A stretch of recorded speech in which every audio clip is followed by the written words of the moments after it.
Hey, BA fam. Ever need a few good words of encouragement while you're forging your own path? Of course you do. We all do.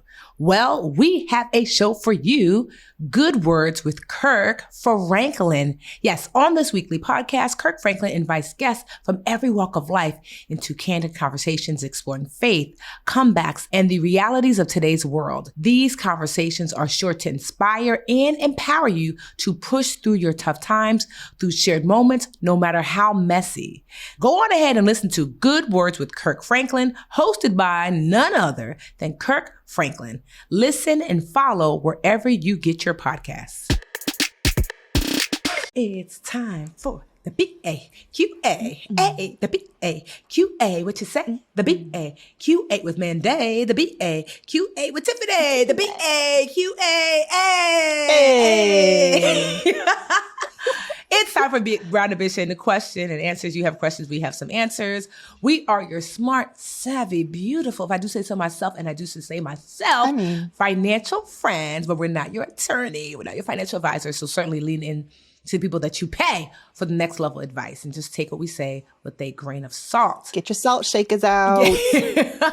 We should make BA branded salt shakers. I'll manifest it. So we got some really good questions. We're doing career questions today. So for Brown Ambition BAQA, we take career questions, personal finance questions, business questions. And so we've got some career questions that are right up Mandra's alley. So I'm excited to dive in. Oh, can I say a quick shout out? Because I just remembered. Yes. Remember our fave, Kevin? Yes, with the wife? With the wife, yes. And if you guys, I think we had a whole BAQA dedicated to Kevin and his wife. Mm-hmm. But the whole family is now into BA now because he DM'd me to let me know that he signed his daughter up. Again, Kevin always meddling. The women in his lives. But he signed his daughter up for my negotiating masterclass. He's like, I just want to know she's going to be there. Here's her name. I'm like, good for you, Kevin. Yo, Kevin's he's doing like the last episode of like, I'm just walking in your house to make sure you good. You're like, I'm capable of taking care of myself, thanks. But no, I mean, yeah. I love it though. Cause Kevin just wants what's best with the women in his lives, but I love that. He just wants his women to win. All right, but let's get into these questions. There's some juicy ones. You want to read the first one, Tiff? From sure. City Floor. City Floor says, hey, Mandy. Hi, and Tiffany. I absolutely love your podcast. Y'all got me crying and laughing at the same time. Yes. I listen to every one of your podcasts. I would love to see you guys live, like on a book tour. Smiley face. My question/decision that I need some advice on is this. I was recently offered a new job at a reputable and stable, been around since the 1800s type of stable, private company that also offers an annual bonus, stock options, and yearly pay increase. I get none of these perks at my current job, sadly. And it would be a $10,000 increase from my current salary. Sounds awesome. My issue is that I am 37 years old and I'm planning to have a baby soon, hopefully get pregnant before the end of the year. Would it be unwise of me to take this new job because I'll miss out on FMLA benefits because I wouldn't be at the job for a year before giving birth? Or should I stay at my current job and have the stability and peace of mind knowing that I'll qualify for FMLA and keep my job post-pregnancy leave? Please help. With lots of love and appreciation. City Floor translates to City Flower. Cute. First of all, our country is trash. Why do we still not offer? I know. Like, why do we still not offer family parental leave just as a blanket policy? I just have no idea. And thank you, City Floor, for reminding me how trash our policy is, because even with the Family Medical Leave Act, you do need to work at a place for a year to qualify. Mm-hmm. And even then, all you're qualifying for is 12 weeks of unpaid leave and some job security. So I'm guessing at her current job and this new job, they don't offer any like of their own maternal leave benefits. So they don't give you any kind of paid family leave. Yeah. If you just compare to some of the stuff they don't offer, like the bonus and the stock options, that sounds like this place doesn't. It's very bare bones. Yeah. So I'm trying to like work out the timing here. I mean, it takes 9 months to cook a baby. That's simple. You could wait a few months, and you may want to just wait a few months to kind of get your feet under you at this new job. But then I feel like if you start after a few months, then you're pretty much guaranteed, unless the baby comes early. I mean, it's hard to plan around a pregnancy because it's so much of it is out of our control, right? Yeah. But to that extent, you could wait a few months. I know you're 37. You're still, I mean, I'm 35 too, so I know it's in that geriatric pregnancy phase. And I don't know anything about I know, right? I don't know anything about your fertility journey or if you've had struggles getting pregnant, but it may take longer than a few months to get pregnant. Unless you married a Dominican like me, there is no try, there's only do, just once you say we're going to try, instant pregnancy. Anyway, but yeah, so you could wait a few months and then start trying, and then, you'll be around that year mark. There's better benefits though. The annual bonus, you have stock options, you get a yearly pay increase plus a 10K increase from your current salary. It's difficult. I think you're just going to have to choose how you want to gamble it. But if you do choose to go to the new job, regardless, even if you did qualify for the FMLA, you'd still have to be bankrolling your own maternity leave, it sounds like. Yeah. So you'd want to start putting aside the funds now and figuring out how much time do I want to give myself off. Hopefully it's that full 12 weeks, even though Lord knows we need more. Yes. And how much is your noodle budget, right? So Tiffany, go to Tiffany's noodle budget. Like, what do you guys need? Although it's like noodle plus a baby budget. So it's a little bit more than what your noodle budget would be, because Pampers ain't cheap. Yes. And start to like plan ahead to see, okay, how much would I need to set aside? And hey, maybe with that, if you could ask for a signing bonus. I know that they offer an annual bonus, but maybe there's still time. I don't know when this job offer came through. Maybe you could still ask for a bit of a signing bonus, and kind of bank that to go toward your maternity leave fund. But dang, I just hate that we don't do better for our working families out there, especially mothers. This company could miss out on a badass woman because they don't recognize that we are whole human beings who want to have families and don't make it possible for us to do both relatively easily. The only thing I'm going to add is because Mandy covered basically everything, is that I just want to commend you for understanding that family planning is also financial planning. Yes. Unless you're like 16 and you're like, uh-oh, And so like, that, as an adult, as you're planning your family, you want to be intentional about, okay, that, I mean, certainly, you don't know what your fertility journey, to Mandy's point, is going to be, but you do know my financial journey is going to have to support whatever my fertility journey is. And so I'm just want to commend you for just thinking these things through, because not to say people just have babies, don't think about it. Certainly people do, but I don't think people realize just the amount of planning, because the truth is, I'm sure Mandy could tell you, you could plan, and the baby gets here and it's like, wait, like some of the best laid plans go out the window because things are more expensive than you think. There are things you didn't even think of. It's like, there's a famous quote that says, everyone has a plan until you get punched in the face. And I feel like, it's in some ways, you have your baby, especially if it's your first, it's a punch in the face.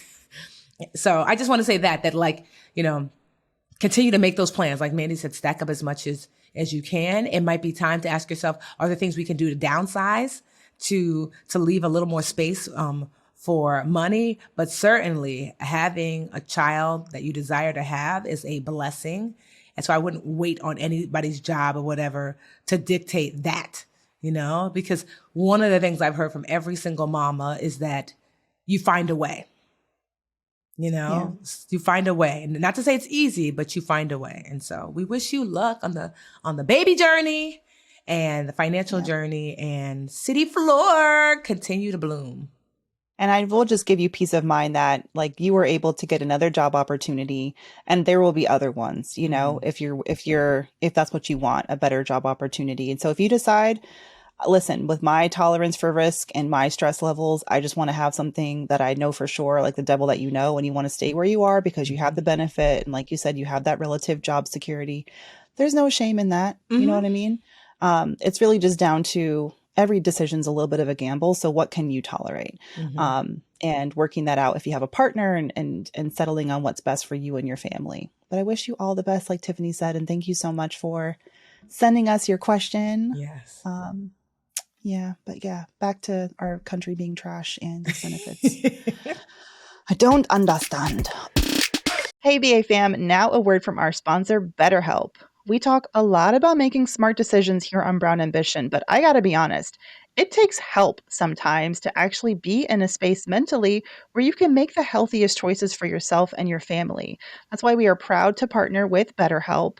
My husband and I have been married for just 5 years, but we have actually used therapy through BetterHelp to help us better connect. Like a pandemic and a baby, those are hard on anyone's relationship. So I love BetterHelp, and I hope that anyone out there struggling, whether it's individually or in a relationship, that you're seeking that help because you really don't have to do it alone.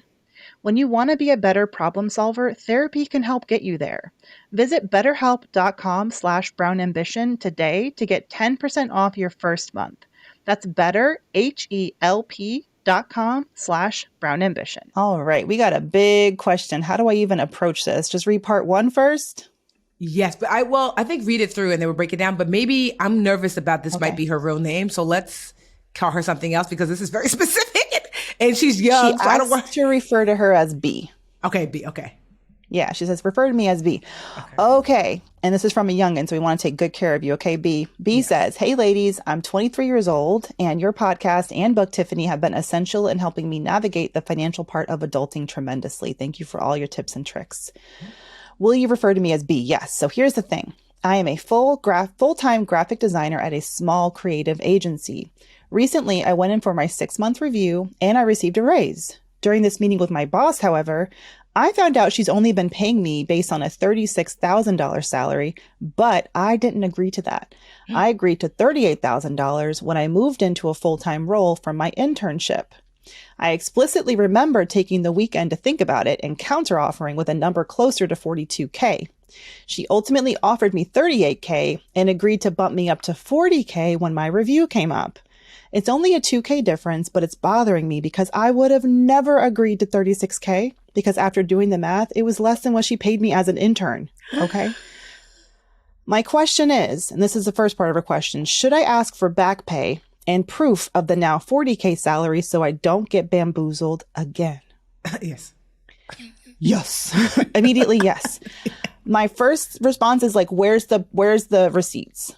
You know, this, please tell me there was paperwork. Like you had an offer letter. Offer letter, yes. There was some sort of agreement that you had to sign, that you have your previous.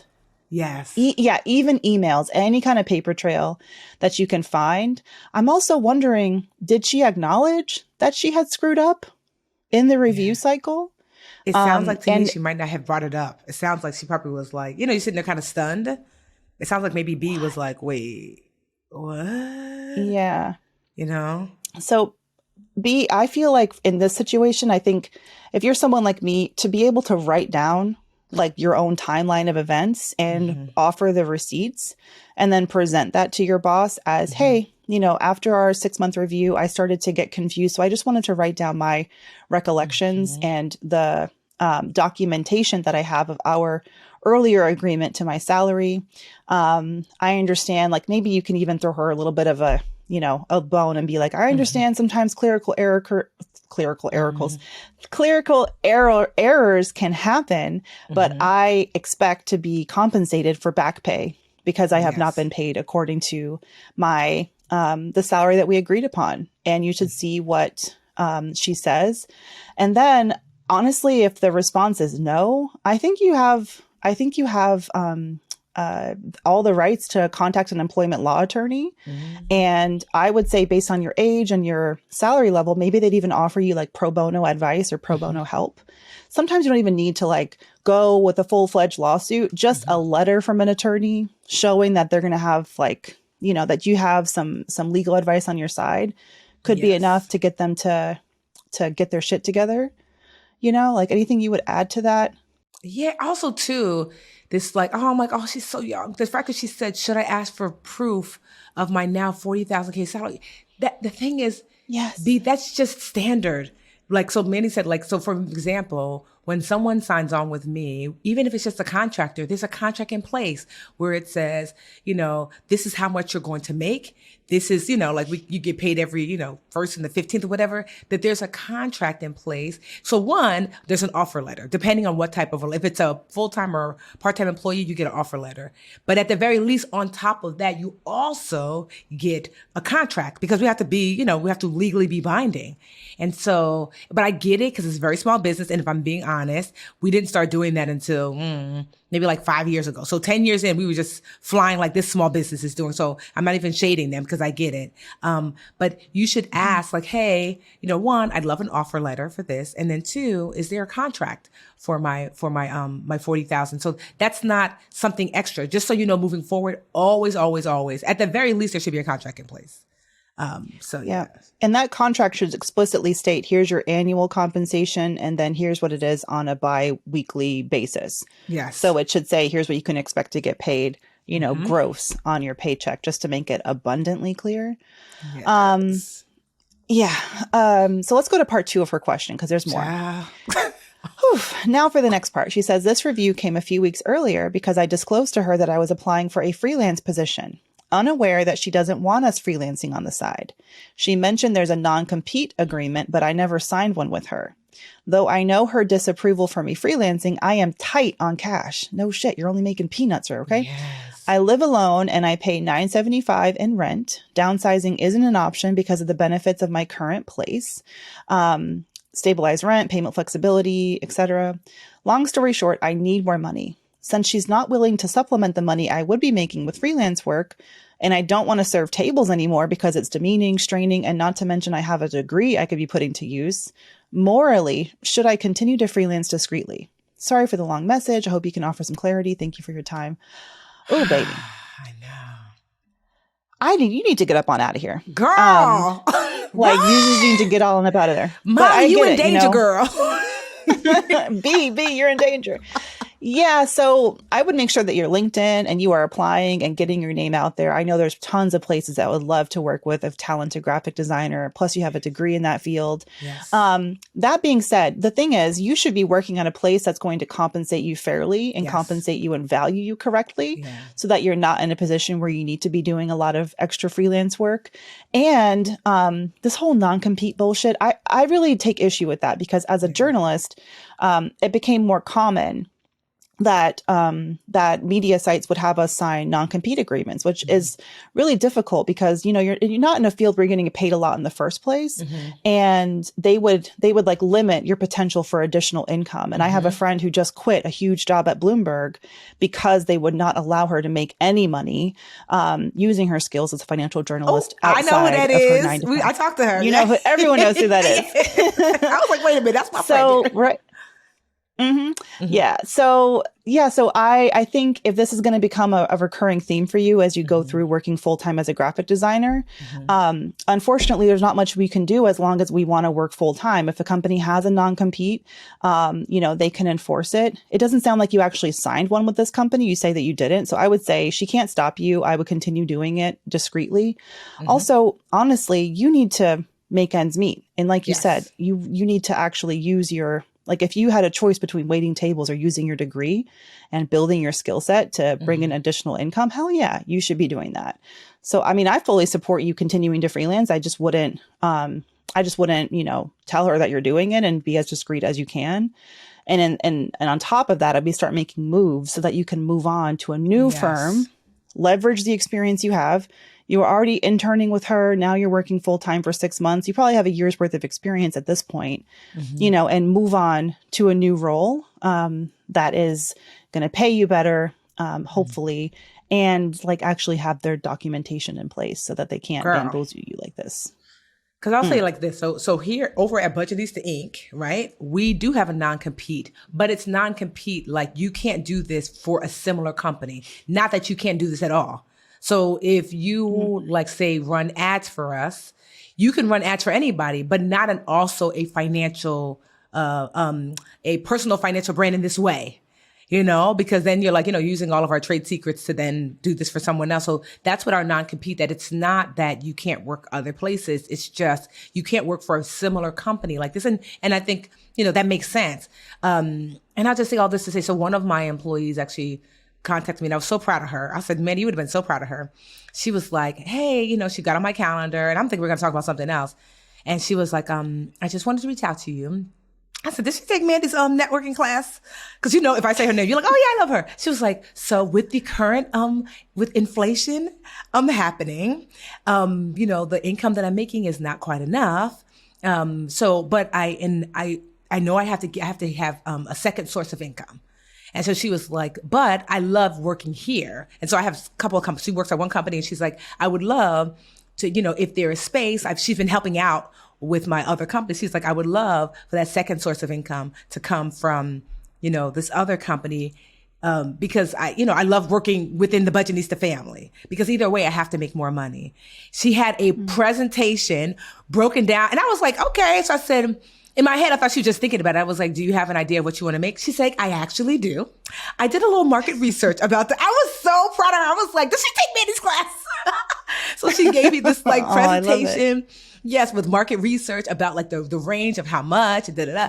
And I just was like, but I've learned, because old Tiffany just be saying yes. I said, Tiffany, slow down. Because one, I had to ask the company of mine that she does work for to ask that CEO, do you have the space? I don't want to encroach. Like if you're like, oh my gosh, we're drowning here. And then two, because I was like, hell yeah. Then I also asked my team, is this a position that you're needing? Meanwhile, my team is like me, Rose, and Logan. So I just asked Logan, I'm like, you need this girl? You need help? She was like, yes, girl. So I was like, okay. So I was like, I'm learning too, that even if it seems like this amazing opportunity, that to slow down. I said, I'll let you know by Monday, which was yesterday. And then I said, so I was like, I spoke to the other CEO. I spoke to our team. Everyone's in agreement. Now I'm just going to talk to finance, and I'm going to share with her your, financial assessment. And then we're going to, because sometimes what people do is when they make an assessment, they make this generalized assessment. Like, I'm a CMO and this is what they make. Yes, but is it in the same industry, same business size? And also at the end of the day, our numbers are our numbers. So I said, I can't, so I'm going to ask my CFO today, can you take a look? And then I'll ask our HR person, does this make sense? And then I'll make her an offer. But one, I just say all that to say that you see how that all worked professionally, because then she'll get not necessarily an offer letter, but she'll definitely get a new contract with my company to say, in addition to this, you have this kind of additional income. But you should feel free to have those kind of conversations. There should be some sort of paper trail that comes along with it. And you want people to value the things that you bring to the table. And so I just, you're really young, and I don't want you to be afraid to say, hey, should I get proof of what I'm getting paid? Absolutely. That's the bar is at zero for that. And so we wish you well-being, and you're really young. So I'm hoping too that, put your work out there. Honestly, send me an email. Maybe send me a link. I'm Tiffany at the Budgetnista. Send me a link to your stuff. Cause sometimes we do have outside things, where I'm just like, oh, we need somebody to make that for us. Mandy might need that too. So one thing you'll learn especially when you work with entrepreneurs, is that people tend to come to us and say, who do you use for this? I love this thing that was made. And so join entrepreneur, especially graphic designers. What? You are in high demand. This internet economy, girl, it's a bunch of creators out there. Yes. Yes. I'm just who needs this kind of help? I promise you can make more than 30 something just off freelancing if you got yourself out there. There's literally a Facebook group. If you haven't, even though you're young, you're probably not on Facebook, join. There's a group called Build It, Launch It. What was it? With Arsha Jones. And I like this group because it's full with entrepreneurs, mostly women. And they're looking for people. And I would literally go into groups like this, type in graphic designer, where people are saying they're looking for someone, and then message them or say, hey, I can do that. So I like doing that. So I'm going to find you build brand. Let me see. What is it with Arsha? Brand build plus launch with Arsha Jones. And it's literally tens of thousands of entrepreneurs.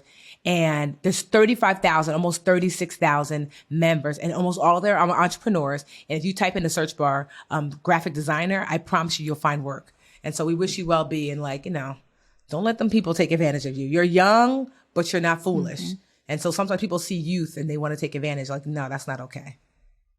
Yeah, absolutely. And this is a great learning opportunity for you too, and a good learning lesson. Everyone's got to start somewhere, right? You were an intern, then you got paid kind of crappy money. Like I had the same start in my career too, but it's just about how long are you going to stay there and allow them to continue to undervalue you, right? So not any longer than you absolutely need to. Start building up that freelance, those freelance gigs. You can start building that incremental income and then looking for, a full-time role that will actually pay you well. But we thank you for your question. I know it was a big one, but it was juicy good, nonetheless. And thanks so much for listening. Yes.